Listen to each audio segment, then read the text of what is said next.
గిరిజన తండాల్లో సౌకర్యాలు లేక విద్యకు దూరంగా ఉన్న వారి పట్ల రాష్ట్ర ప్రభుత్వం ప్రత్యేక శ్రద్ధ తీసుకునే ఆలోచన చేస్తుందని మంత్రి పొన్నం ప్రభాకర్ అన్నారు.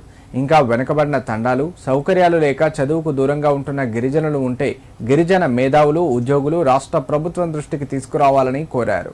సిద్దిపేట జిల్లా హుస్నాబాద్లో జరిగిన గిరిజనుల తీజ్ ఉత్సవాల్లో మాజీ ఎంపీ రాజయ్యతో కలిసి మంత్రి పొన్నం ప్రభాకర్ పాల్గొన్నారు. ప్రత్యేక పూజలు నిర్వహించి కాసేపు గిరిజన మహిళలతో కలిసి నృత్యాలు చేసి అందరినీ అలరించారు. ఈ సందర్భంగా రాష్ట్ర వ్యాప్తంగా ఉన్న గిరిజనులకు తీజ్ పండుగ శుభాకాంక్షలు తెలియజేశారు. తీజ్ పండుగలో భాగంగా కుటుంబం బాగుండాలని, మంచి భర్త రావాలని, ఏ ఆకాంక్షతో ఆడపడుచులు నవధాన్యాలతో నారు పోసి 9 రోజులు ప్రత్యేక దీక్ష చేస్తున్నారు వారి ఆకాంక్షను ఆ భగవంతుడు నెరవేర్చాలని కోరుకుంటున్నానన్నారు. 1979లో అప్పటి ప్రధాని ఇందిరాగాంధీ తెచ్చిన రిజర్వేషన్లతోనే గిరిజనులు అనేక ఉద్యోగ ఉపాధి అవకాశాలు పొందారని గుర్తు చేశారు. మరి ఈ తెలంగాణలో ఉమ్మడి ఆంధ్రప్రదేశ్లో ఆనాడు 1978లో ఇందిరాగాంధీ గారు రిజర్వేషన్ ఇచ్చినాక అనేక ఉద్యోగ అవకాశాల్లో ఈరోజు గిరిజనులు వస్తూ ఉన్నారు.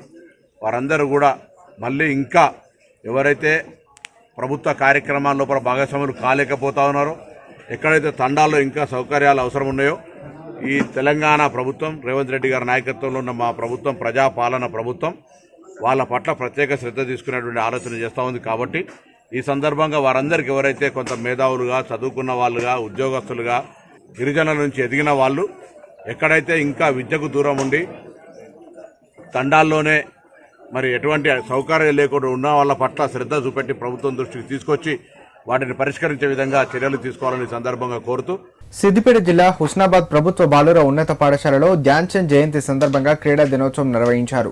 కార్యక్రమంలో మంత్రి పొన్నం ప్రభాకర్ గౌడ్ పాల్గొని ధ్యాన్ చంద్ చిత్రపటానికి పూలమాల వేసి నివాళులర్పించారు. జాతీయ స్థాయిలో రాణించిన క్రీడా విద్యార్థులను సన్మానించారు. అనంతరం పాఠశాల విద్యార్థులతో కలిసి పొన్నం కబడ్డీ, వాలీబాల్ ఆడారు. ఈ సందర్భంగా ఆయన మాట్లాడారు. విద్యార్థులు చదువుతో పాటు క్రీడల్లో రాణించాలని చెప్పారు. బాగా కష్టపడి వచ్చే సంవత్సరం కల్లా స్పోర్ట్స్ స్కూల్లో అడ్మిషన్లు తీసుకోవాలని విద్యార్థులు ఉత్సాహం నింపారు. నియోజకవర్గం నుండి విద్యార్థులు రాష్ట్ర స్థాయిలో సెలెక్ట్ అయితే ఒక్కొక్కరికి 50,000 రూపాయలు అందిస్తానని పేర్కొన్నారు. అలాగే జాతీయ స్థాయిలో అర్హత సాధిస్తే ఒక్కొక్కరికి 1,00,000 రూపాయలు ఇస్తానన్నారు. కరీంనగర్ స్పోర్ట్స్ స్కూల్లో హుస్నాబాద్ ప్రాంతం నుంచి విద్యార్థులు ఉండాలన్న యొక్క కోరిక. అంతేకాదు హుస్నాబాద్ నియోజకవర్గం నుంచి రాష్ట్ర స్థాయి క్రీడల్లో పాల్గొన్న అన్ని రకాల క్రీడలు 37 క్రీడలు ఉంటాయని చెప్పినాడు.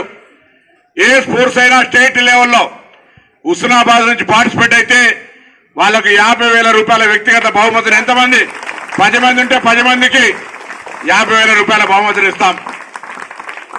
బహుమతి 50,000, 1,00,000, 10 రూపాయలే కాదు, అదొక ప్రోత్సాహకం, అదొక స్ఫూర్తిదాయకంగా ఉండాలి. నేను డబ్బుతోటి మిమ్మల్ని ఆ క్రీడల పట్ల ఆకర్షితులు చేసే ప్రయత్నం చేస్తలే.